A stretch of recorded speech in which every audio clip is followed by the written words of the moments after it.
John, we wanted to just chat primarily around some of the work you've been doing, and it looks like you've been very busy despite the lockdown period. Maybe just chat a bit about the work that you've been able to do with your outreach and the essential services that have enabled you to actually get out there and help some people. Yeah, so our companies or two of our three companies in our holding group, SSG, are essential services and security and cleaning. So that's the ability to be able to at least get a permit and move around and stay active. So we've been at the office for the lockdown. But over above that, it's also been a time that you've got more time on your hands. So it started off after the first 2 weeks, and having missed Epic, we had a whole group of guys that were going to ride out to raise funds for Barney's Army. And Ron Rutland, the madman, cycled his bike from Cape Town to London for the 2015 World Cup, and then from London to Tokyo for the 2019 World Cup. Came up there around doing a virtual ride, and I think it's probably going to end up being something that's quite normal in the future.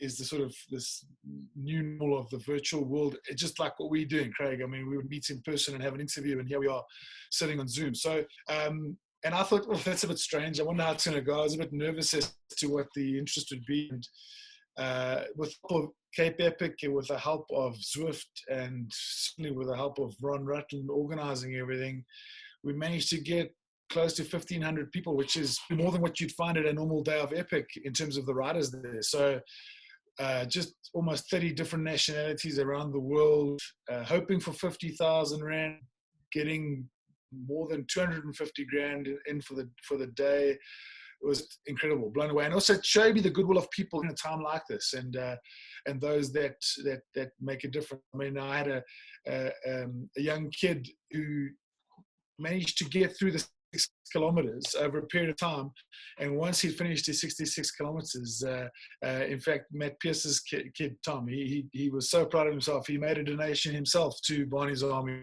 to help feed the kids in the Ceres region. So I think it's certainly zoned us into our lives and what we had and what we took for granted, and certainly highlighted how many people don't have certain basic requirements to live.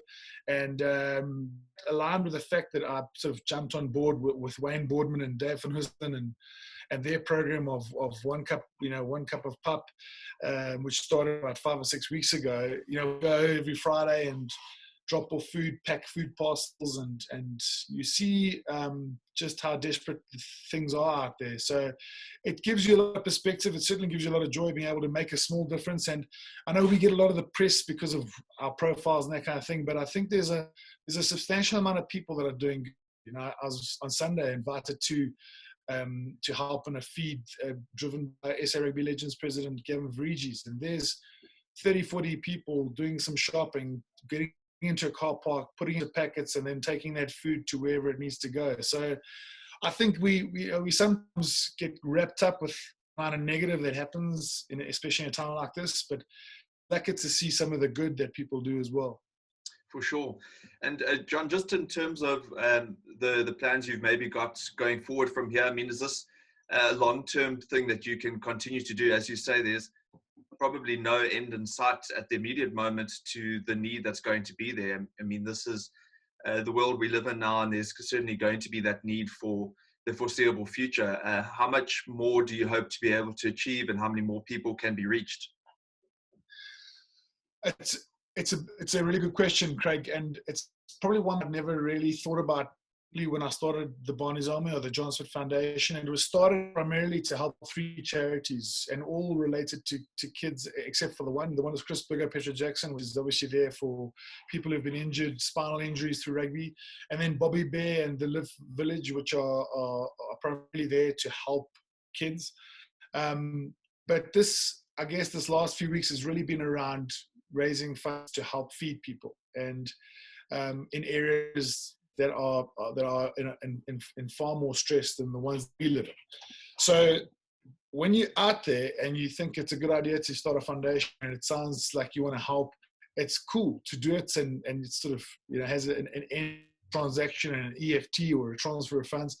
But when you're actually packing parcels and delivering it to people, seeing that on the look on their faces as if that the last time they were fed was a week ago when you were there, with a truck full of food, it starts to make you realize just how big a responsibility it is to keep something like Barney's Army going. And like Wayne Boardman started with $300, and realized just how much more was needed. Now he's got people making donations, tons of mealie meal and face masks, but it probably will have to last way past lockdown because of the dramatic effect that this lockdown has had, the negative effect this lockdown has had on our abilities to have a livelihood. And now we think about unemployment and poverty beforehand, that's probably grown exponentially in the last, 2 months. So, yeah, I suppose more than anything, I've felt there's a bigger responsibility to try and continue with the fundraising. You can only do as much as you can raise. And I certainly will probably put a lot more effort into making Barney's Army as effective as possible going forward, because there's such a need for it out there in the communities. Definitely. John, while I've also got you and just chatting around the effects of lockdown, I mean, obviously a great impact has also been on the SA rugby industry and sport industries in general across the world.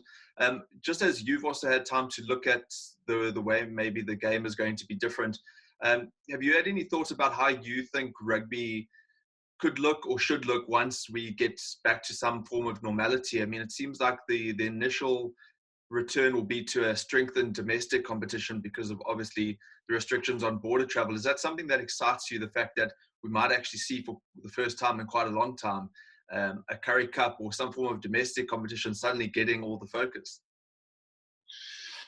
Yeah, look, again, I think COVID has certainly streamlined everyone to be able to think about how to increase the efficacy on all fronts. And I think the negatives are that we haven't been able to see any rugby, and we're not quite sure when we'll see some live rugby. I mean, I know we've got the New Zealand-based local tournament, but I'm not sure that's going to be a plus or a minus. I was chatting to Trevor Nyakana, who was with us on the feed on Friday, and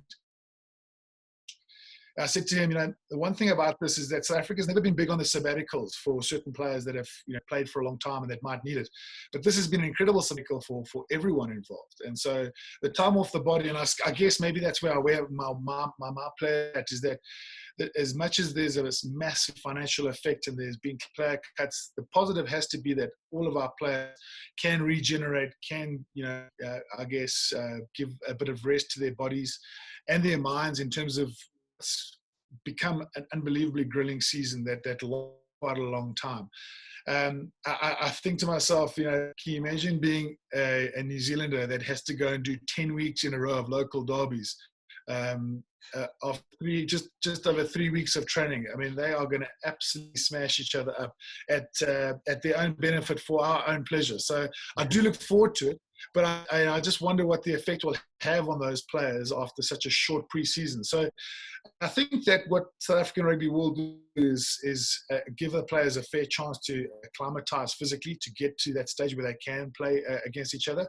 And I do think the benefit will be we'll probably hopefully get to see a real old school Currie Cup where there's strength versus strength, and we're seeing some Springboks in these Currie Cup teams.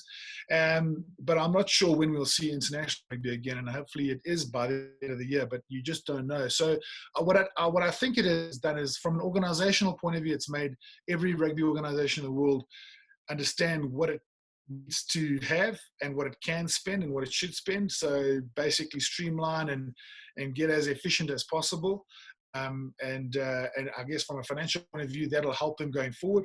And then from a tournament's point of view, I think it just shows how hungry people have become when there is nothing to watch. And I think we almost we were in a situation where there was too much to watch, and now we have got the ability to assess that after a massive break of nothing and say, what is the right balance? What is just the right amount of Super Rugby games, just the right amount of Currie Cup games, and how many times we want to play the likes of the All Blacks every year, or and these are the things that we are at least able to assess in this time.